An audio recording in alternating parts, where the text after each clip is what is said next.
Monsieur Valois, bonjour. Eh bien oui, effectivement, il faut savoir que vous êtes à la tête d'une troupe, on peut appeler ça comme ça, artistique, depuis très longtemps, puisque vous pouvez en quelque sorte nous donner vos antécédents dans notre région, bien sûr, les Hauts-de-France, au niveau de votre connaissance artistique. Ah ben, j'ai 25 ans de maison, comme on dit chez nous. J'ai créé le théâtre Les Insolites en 1993 avec ma marraine Juliette Gréco. Oui. À l'époque, c'était un petit café-théâtre qui tenait 60 places. Et puis peu à peu, il a grandi par 3 fois pour aujourd'hui tenir 200 places. Et c'est vrai qu'en 95, 2 ans plus tard, je crée une école de théâtre. Et issu de cette école de théâtre, en 2002, j'ai décidé de créer une troupe. Et cette troupe, peu à peu, est devenue en 2008 la première des Hauts-de-France, puisque nous jouons quasiment tous les week-ends et nous allons jouer aujourd'hui à Sportica devant 1100 personnes. Je pense qu'on a battu tous les records. D'accord, il faut savoir qu'aujourd'hui, eh bien, vous représentez la 3e journée de ce spectacle en 3 jours sur Dunkerque, qui est basé entre autres sur le rire. Nous avons eu entre autres différents artistes, mais aujourd'hui, il ne faut pas oublier que dans votre début, si je vous dis tout simplement Anne Roumanoff ou Moustaki, vous les avez connus et ils sont venus travailler avec vous. Et d'ailleurs, Anne Roumanoff sera là l'année prochaine sur cette scène. C'est vrai que j'ai bossé 3 ans avec Anne Roumanoff, puisque j'ai eu la chance. Comment elle est? Alors, elle est charmante. Elle est adorable. C'est une professionnelle qui est très très exigeante, mais c'est quelqu'un d'extraordinairement humaine et qui a le sens de la répartie, puis qui a une façon d'écrire qui fait mouche à chaque fois. C'est des gens qui peuvent nous donner des leçons, ça c'est certain. Mais j'ai eu la chance de connaître Anne Roumanoff parce que je travaillais au théâtre de 10 heures à l'époque. Je faisais 90 dates au théâtre de 10 heures avec mon one-man show qui s'appelait Au nom du pire, du rire et du Saint-Esprit. Et son mari avait un poulain qui s'appelait Selig et qui passait après moi. Et avant moi, pardon, il était à 19h, moi je jouais à 10h aux 10h. Et donc on est devenus de bons copains et c'est comme ça que j'ai connu Philippe Vaillant et qu'on a travaillé ensemble et que j'ai connu Anne Roumanoff. Et Georges Moustaki, il est arrivé dans ma vie en 94 ou 95 et il est venu maintes fois, il est venu aux Insolites, on a tourné ensemble, il déjeunait à la maison, il nous jouait des airs d'opéra au piano, sur mon piano. J'oublierai jamais ça. J'ai vécu des moments extraordinaires avec cet homme qui nous a quittés aujourd'hui, qui était un grand artiste, qui était un homme qui jonglait bien avec les mots puisqu'il écrivait merveilleusement bien. C'est vrai que j'ai eu la chance, mais j'ai connu Léo Ferré, vous savez. D'accord. En 92, j'ai eu la chance de fréquenter tout petit peu Léo Ferré et c'était un monsieur formidable. C'était il faut pas oublier il faut pas oublier effectivement que cette troupe régionale s'appelle Les Insolites. Pourquoi ce nom? Alors, la troupe, en réalité, les Insolites, c'est le nom du lieu. Et la troupe s'appelle Les Insolents. Parce qu'ils le sont très bien. Parce qu'on est quand même un peu, sur scène, on peut le dire, on est quand même un peu tendancieux. Il ne faut pas avoir peur. On tape sur l'actualité, on tape sur plein de choses.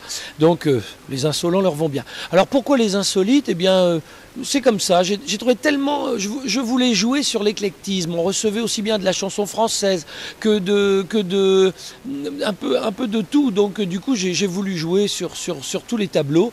Et donc, c'est devenu Les Insolites parce que nous étions, j'allais dire, hors du commun et hors case. On ne savait pas où nous mettre, nous catégorifier, pardon. D'accord.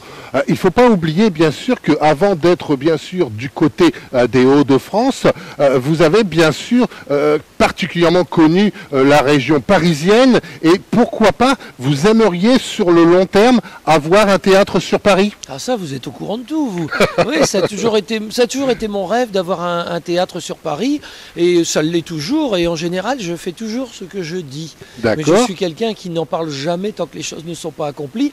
Mais j'ai toujours dit, j'ai un rêve, c'est d'avoir un théâtre à Paris un jour, et j'y travaille beaucoup.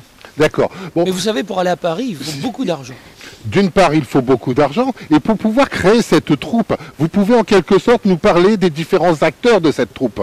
Oui, alors aujourd'hui nous sommes 7 comédiens sur scène pour jouer le fameux Voisin qui se passe pendant la fête des voisins, une histoire d'escroquerie abominable, il faut le dire.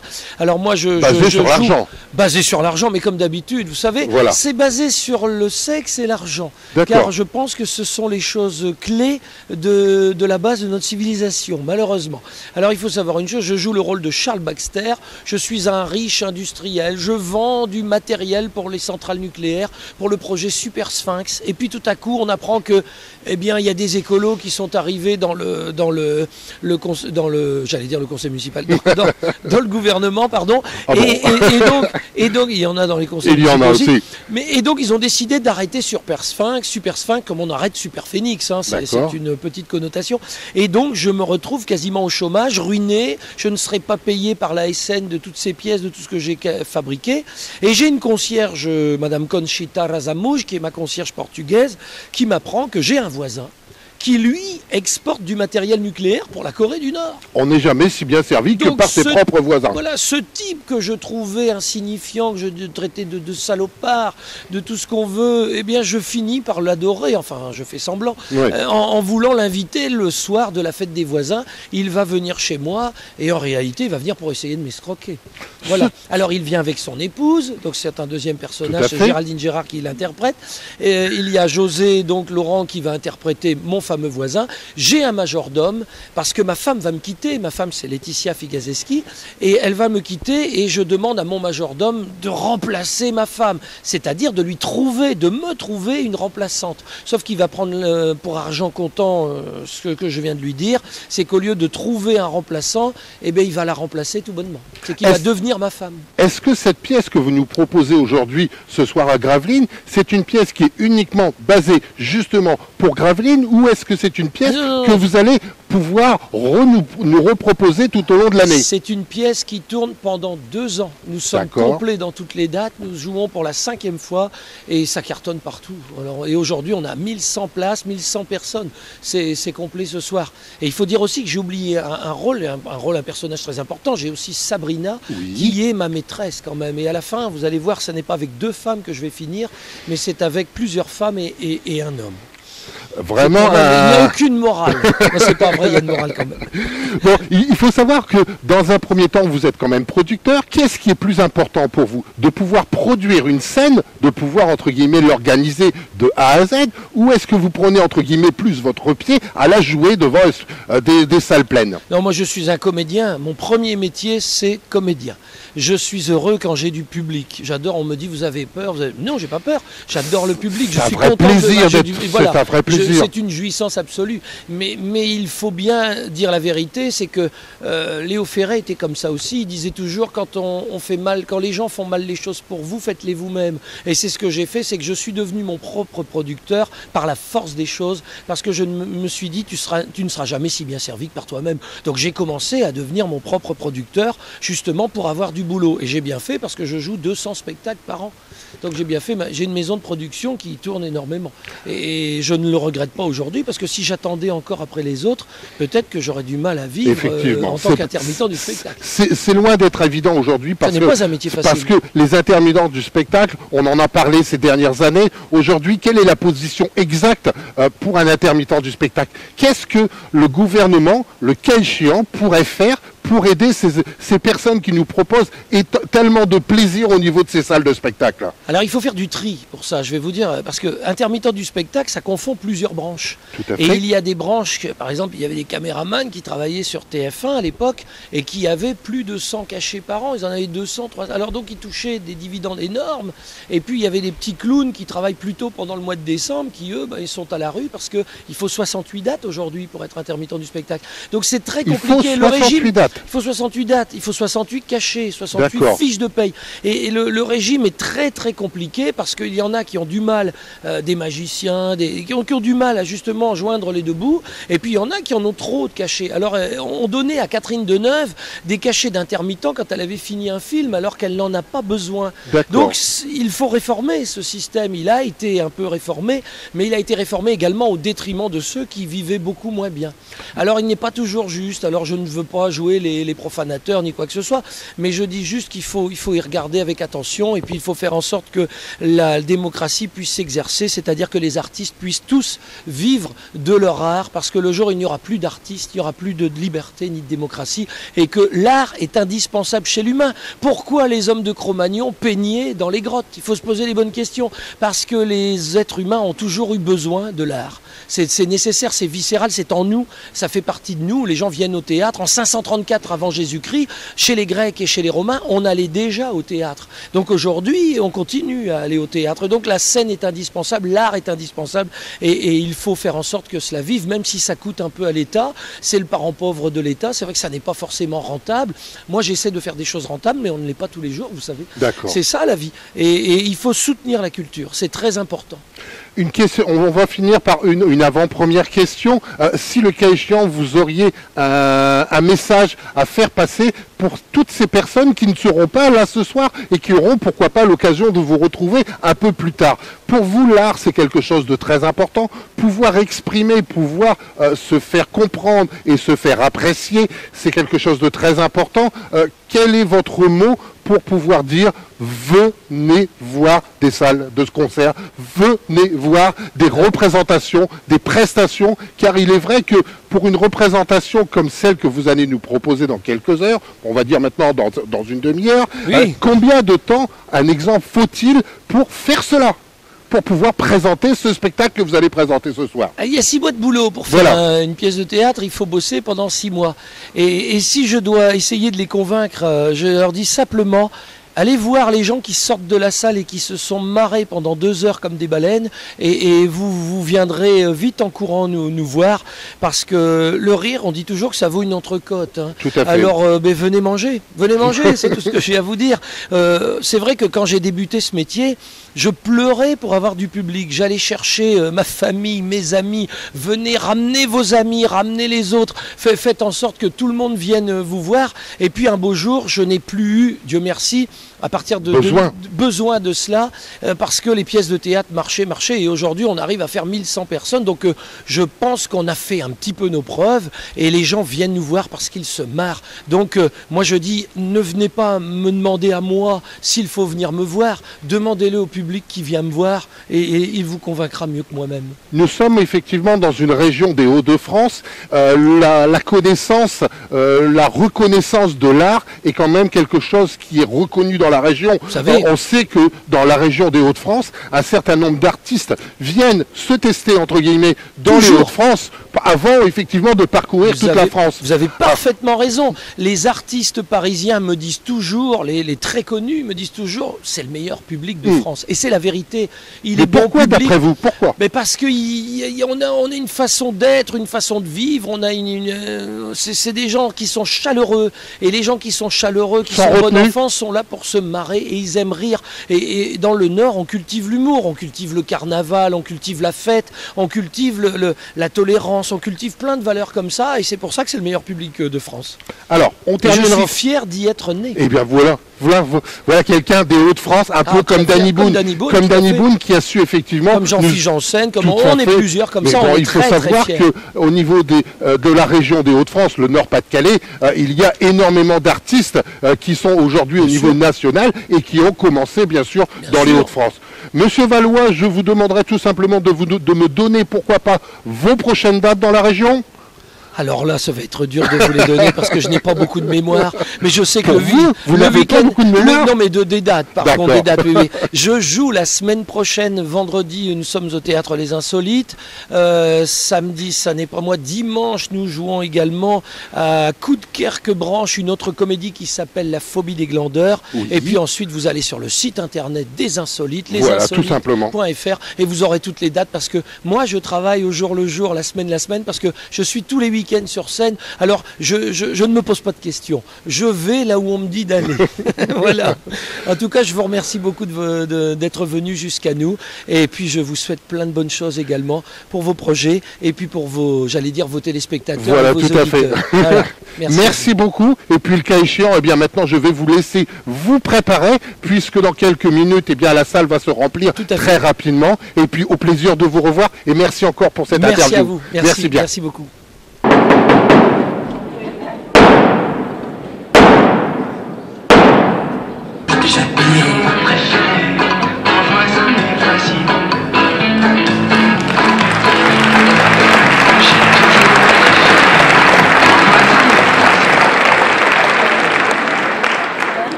Allô, maman? Oui, c'est moi. Comment va Daddy? Bien. Ah, t'embrasseras pour moi. Charles? Oh, Charles, depuis qu'il fabrique les composants pour le projet nucléaire Super Sphinx, je ne le vois plus qu'entre 2 aéroports. Oui, nous sommes toujours à Paris. Mais Charles a promis de m'emmener à Deauville demain soir. Oui, ce week-end. Pourquoi ce week-end? Eh bien parce que la concierge a décidé d'organiser la fête des voisins demain soir. Ah non, je n'irai certainement pas. Tu m'imagines, moi, en compagnie de voisins, que je ne supporte pas le reste de l'année, les complimentant? Bonjour, monsieur Martin. Alors, c'est vous l'emmerdeur qui jouait de la perceuse à 9h du soir? Ah, ou alors la célibataire du dessus?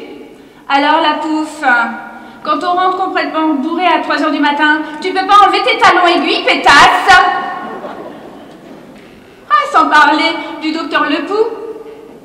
Alors, connard, on fait pisser son chien sur mes roues de voiture? Sans parler de la voisine d'à côté. Oui, celle dont le mari était parti en déplacement pendant 2 mois. À son retour, le soir quand ils se sont retrouvés au lit, elle gémissait tellement que Charles a dû taper au mur en criant « Alors, c'est tous les soirs maintenant ?»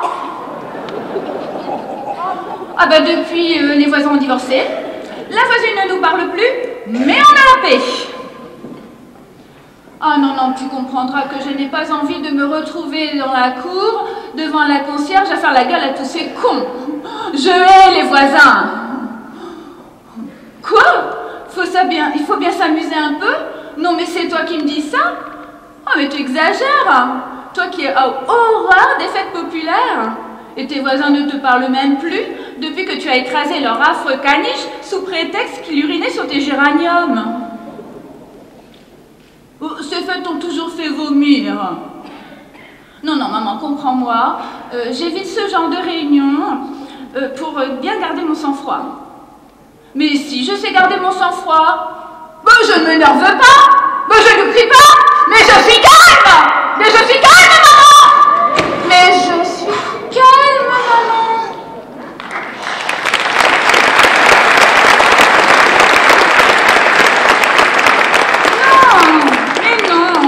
Je n'ai pas besoin de voir le docteur Dreyfus. Écoute, je te laisse parce que Charles vient de rentrer de son joguinge. Et là, on dirait un vieux chien mouillé qui a levé la patte sur tous les buissons du parc. Comment ça, où il a couru? Eh bien, pour être aussi à plat, il a sûrement dû aller au bois de Boulogne. Oui, je te laisse, maman. Allez, bonne journée, au revoir. Je t'embrasse. Ah, j'ai fait un parcours du tonnerre. Ah là là, il y avait un drôle de type qui courait à côté de moi, là, un petit avec des lunettes. Il me disait bonjour. Bonjour. Et toujours, il m'a parlé politique toute la journée. J'ai dit, c'est pas possible. Il me dit, ça va, vous? Qu'est-ce que vous pensez du nouveau président de la République, hein?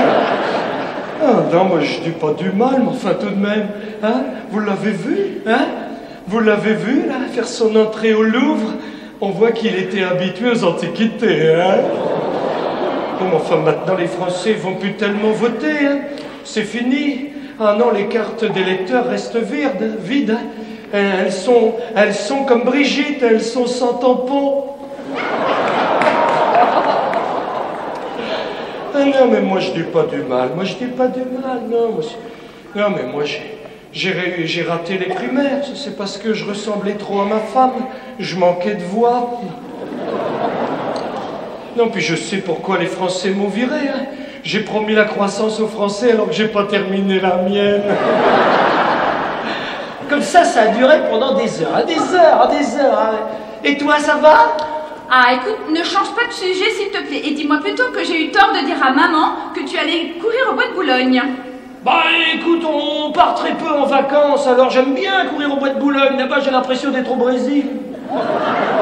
Pour un obsédé comme toi, ça ne m'étonne pas. Tu es encore sur les nerfs. Quant à ton fameux docteur Dreyfus, je n'en ferai pas un procès, ni une affaire. Mais franchement, ce type, plus il te drogue, plus tu deviens agressive. Urbain m'a dit que tu avais rayé le pare-choc de ta Porsche. Mais de quoi il se mêle, celui-là? À peine une égratignure. Ma voiture n'a rien. J'ai simplement défoncé la portière d'un pauvre bougre qui roule encore en 205 dans Paris. Oh, mais il faudrait éliminer tous les pauvres. Il y en a trop. Moi, je te dis, il y en a trop. Oh. Oh là là. Et naturellement, tu as laissé un mot à ce brave. Ah oui? Ah bah oui, ah bah oui. Oui, j'ai écrit, cher monsieur, comme les badauds me regardent, eh ben je vous laisse un mot qui leur fera croire à tous que je vous ai donné mes coordonnées. Mais un conseil, foutez votre merde à la casse. Et puis je suis reparti. Mais t'es incroyable quand même, et tu n'as même pas eu le courage de signer? Ah si, j'ai signé. Ah bah tu me connais, j'ai signé. J'ai signé Conchita Razamouche. Quoi? Du nom de la concierge? Oui, la concierge. Mais t'es vraiment pire que ce que je l'imaginais. Mon frère. Mais enfin, cette pauvre femme, toute innocente, Innocente? Mais la semaine dernière, tu gueulais parce qu'elle avait même pas lavé les poubelles, sous prétexte qu'elle fait un élevage d'asticots pour que son frère aille à la pêche.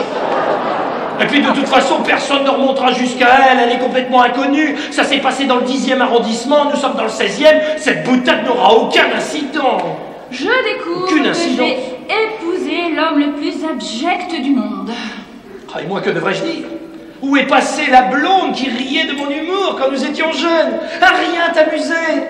Tu te souviens, j'avais écrit sur la porte de notre voisin, Monsieur Seguin, j'avais écrit « J'ai pris ta chèvre en otage ». Quand tu ne passais pas ton temps à mettre des graines dans la boîte aux lettres de la pauvre voisine du dessous. Elle s'appelait Germaine Pinson. Ah là là, quand je pense que j'aurais pu épouser Jacques de Songe. Il me draguait à l'époque. Oh, j'aurais été la femme du plus grand coiffeur de Paris. Jacques de Songe, vous feriez un beau couple tous les deux. Et si j'allais le revoir, que dirais-tu? Ah bah je dirais que pour une fois, ma chérie, tu es très bien coiffée. Méfie-toi, je suis bien capable d'y aller. Ah bah alors là, je capitule. Tant pis pour moi, il saura de quoi je me contente. Oh salaud! Quelqu'un m'a appelé? Oh, Urbain! Faut que tu l'arrêtes! Non.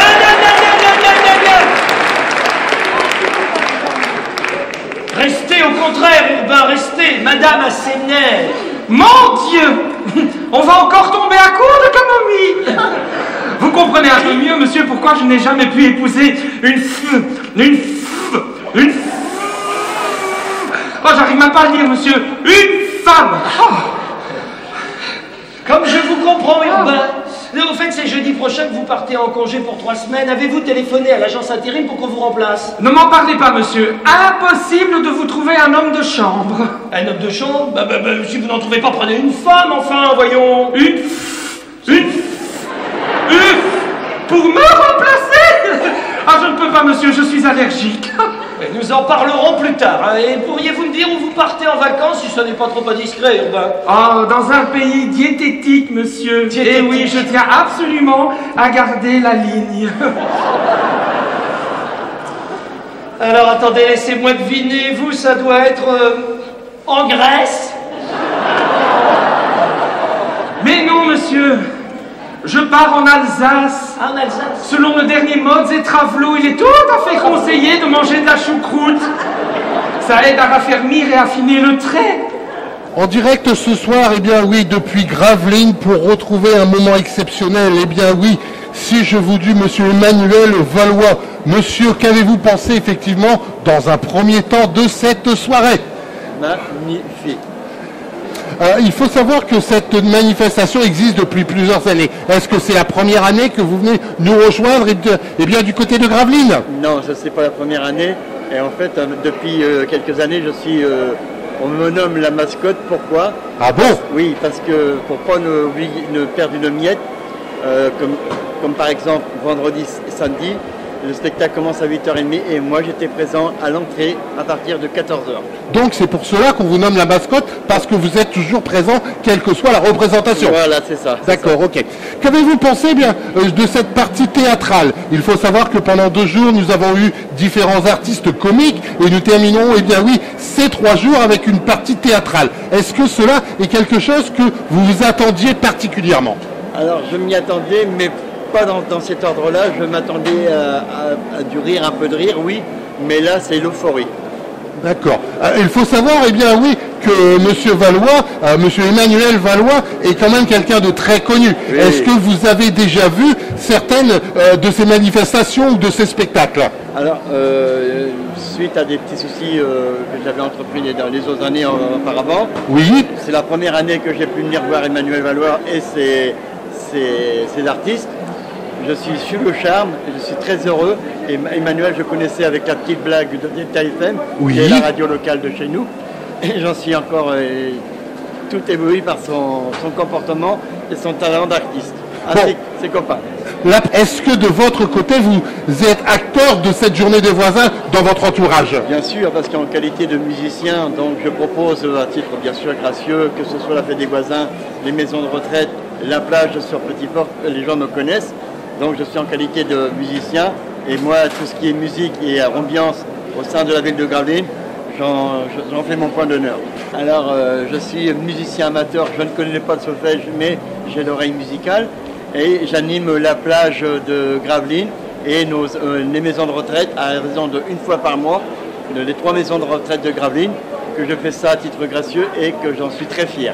Cher monsieur, eh bien, permettez-moi de vous souhaiter une deuxième partie de théâtre agréable dans ces 3 jours. Et puis merci de passer sur Interview Expert, le site de votre région. Merci beaucoup. Est-ce que je peux juste ajouter un petit mot? Je vous en prie. Je tenais à remercier du fond du cœur la ville de Gravelines avec le dénouement qu'ils ont pour entreprendre ces festivals de rire ainsi que les autres prestations qui font plaisir à tous les Gravelinois et les gens de Gravelines.